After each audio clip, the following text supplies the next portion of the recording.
Scandal is part and parcel with the church. Some people look at scandal and they think somehow it represents something that is not true, that somehow the church isn't the church because there is scandal. It's not true. Read the Acts of the Apostles. There never was a time when scandal did not exist in the church. St. Paul, for instance, when he was meeting with the priests in the church of Ephesus on the beach, this is Acts chapter 19 and 20, he told them that grievous wolves from their own midst would arise, heretics from within the church would arise to lead people away. Scandals have always been in the church. Simon Magus gets baptized and then apostatizes under the apostles. Judas himself, the ultimate scandal. Scandals should grieve us as they grieve God. But St. Paul says that we should think differently about scandals. This is in 1 Corinthians 11. Paul says it is necessary, I think this is around verse 19, it is necessary that scandals arise so that those who are approved of God may become evident. St. John Chrysostom comments in his commentary on 1 Corinthians on that passage. And he says, the necessity of scandals is to reveal authentic leadership in the church in every generation. A scandal happens, and then you find out who are the real leaders that I should trust. For instance, let's apply that principle to COVID. COVID arose, and you saw a multiplicity of reactions from the leadership of the church, bishops and priests.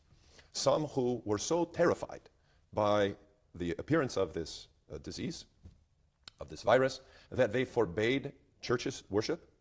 They forbade serving Holy Communion with a spoon, lest it could communicate disease, as though the life-giving, disease-destroying, death-shattering Eucharist could communicate death.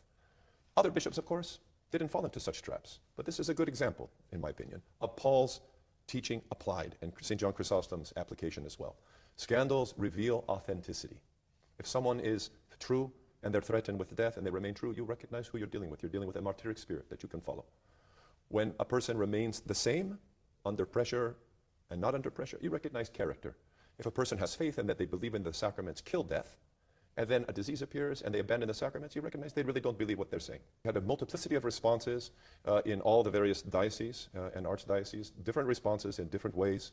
And the meeting of people for the Eucharist was just one of the issues. Of course, we had the whole issue of the relationship to the state and orders from the states, which was different in the United States depending on what state you lived in. Some were very tolerant of the church because we have supposed religious freedom in America.